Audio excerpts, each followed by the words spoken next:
నమస్తే, welcome to our channel. నేను సరే. జగన్మోహన్ రెడ్డి గారు ఇండియా కూటమితోని ఇంకా ఎన్డీఏ కూటమితోని డబుల్ గేమ్ ఆడుతున్నారా? సో ఈ అంశాన్ని మనకు వివరించడానికి మనతో పాటు ఉన్నారు ప్రముఖ senior journalist doctor Durga Vadlamani గారు. నమస్కారం మేడం. నమస్తే అండి. మనం ఇప్పుడు చూస్తున్నట్టయితే జగన్మోహన్ రెడ్డి గారు ఏదైతే ఏపీ మాజీ ముఖ్యమంత్రి గారు ఇటు ఇండియా కూటమితోని సేఫ్ గేమ్ ప్లే ఆడుతున్నట్టు మరి వార్తలు వస్తున్నాయి, మనం చూస్తున్నాం కూడా. అక్కడ చూస్తున్నట్టయితే విజయసాయి రెడ్డి గారు స్పీకర్ విషయంలోనేమో ప్రతిపక్ష వాళ్ళకి రావాలి స్పీకర్ అని చెప్పేసి అనడం, ఇక్కడ చూస్తే రాజ్యసభలోనేమో జగన్మోహన్ రెడ్డి గారు మా మద్దతు మొత్తం బేషరత్తుగా బీజేపీకి అని తను చెప్పడం. సో ఇవన్నీ చూస్తుంటే మరి ఏంటివి అంటే రెండు సైడ్లో అంటే రెండు కాళ్ళు పడవ మీద వేసి నడుస్తున్న, రెండు పడవల మీద కాలేసి నడుస్తున్న వైనం అని అనుకోవచ్చు. మరి ఇప్పుడు ఆయన రెండు పడవల మీద కాళ్ళు వేశారమ్మా, అలాగే చేస్తున్నారు.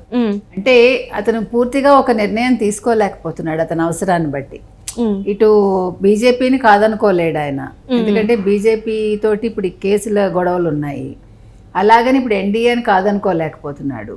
అసలు ఎన్డీఏతో ఎందుకు పెట్టుకున్నాడు అనేది పెద్ద చర్చ ఇప్పుడు. అంటే అక్కడ చెల్లెల్ని ఏమైనా బదనాం చేయడం కోసం, చెల్లెల్ని రాజకీయంగా లేకుండా చేయడం కోసం చేస్తున్నాడా, లేదు పార్టీని కాంగ్రెస్లో విలీనం చేయడానికి అంటే వైసీపీని ఏమైనా ప్రయత్నాలు చేస్తున్నాడా? మీకు గుర్తుంటే కనుకైతే గతంలో ఆయన హడావిడిగా బెంగళూరుకి వెళ్ళిపోయాడు కదా, అదేంటి యలహంకకి, ఎక్కడి నుంచి పులివెందుల వెళ్ళినప్పుడు డీకే శివకుమార్ని కలిశాడని బీజేపీ ఎంపీ అతను రామకృష్ణారెడ్డి ఆరోపించారు కదా, నల్లమిల్లి రామకృష్ణారెడ్డి.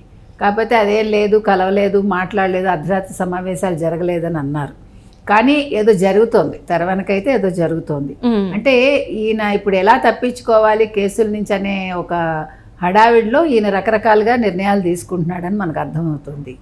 తర్వాత రామకృష్ణారెడ్డి గారు కూడా మొన్న అఖిలపక్ష సమావేశంలో కాంగ్రెస్కి ఇవ్వండి మీరు అదేంటి డిప్యూటీ స్పీకర్ పదవి అని చెప్పటం జరిగింది.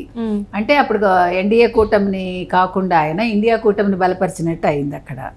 ఇకపోతే మనం చూసుకుంటే ఎన్నికలు అయిన దగ్గర నుంచి ఇప్పుడు రాజ్యసభ ఎంపీలు ఉన్నారు కాబట్టి వైసీపీ దగ్గర, వీళ్ళు ఇక్కడేమో మొన్న స్పీకర్ విషయంలో కూడా ఎటువంటి కండిషన్స్ లేకుండా వైసీపీ వాళ్ళు బీజేపీకి సపోర్ట్ చేశారు, అంటే ఎన్డీఏ కూటమికి సపోర్ట్ చేశారు. మరి ఇక్కడ అవసరాన్ని బట్టి ఇక్కడ సపోర్ట్ చేస్తున్నాడు, అక్కడ అవసరాన్ని బట్టి అక్కడ సపోర్ట్ చేస్తున్నాడు. సో వీళ్ళు డబుల్ గేమ్ అయితే ఆడుతున్నారు. ఈ డబుల్ గేమ్ ఇప్పుడు మోదీ దృష్టికి, అమిత్ షా దృష్టికి వెళ్ళిందా లేదా? వెళ్తే వాళ్ళు ఏ రకమైన నిర్ణయాలు తీసుకుంటారు?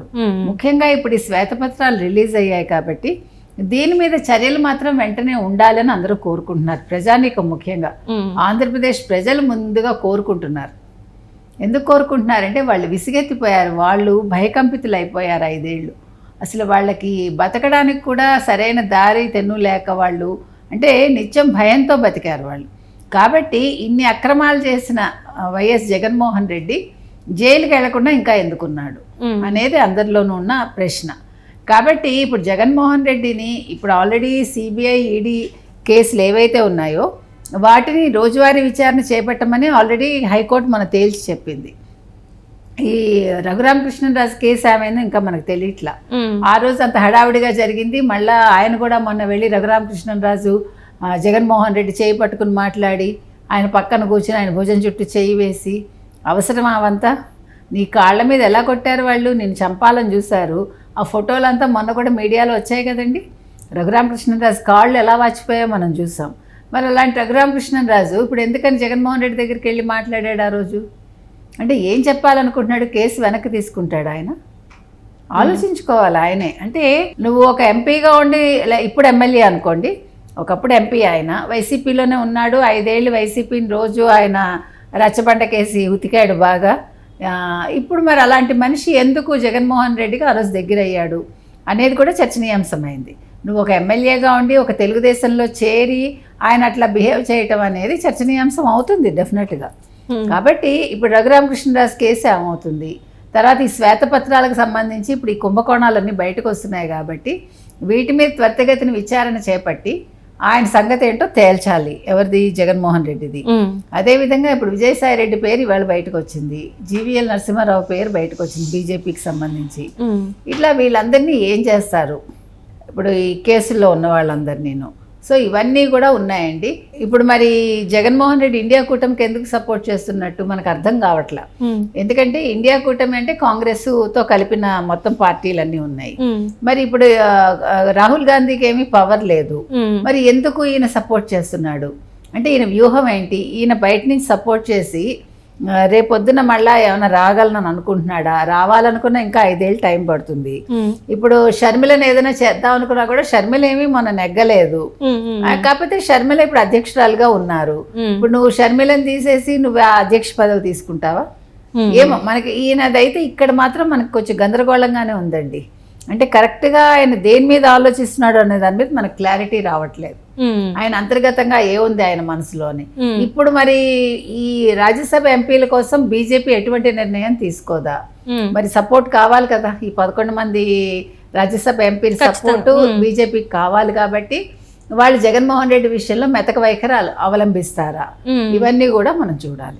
అంటే ఇవన్నీ 2 పార్టీలకి, ఇటు ఎన్డీఏ కూటమి కావచ్చు, ఇండియా కూటమి కావచ్చు, జగన్మోహన్ రెడ్డి గారి వ్యవహార శైలి తెలిసి కూడా ఇట్లా అంటే వాళ్ళు కూడా ఏం తెలియనట్టు పైకి చూపెడుతున్నారు.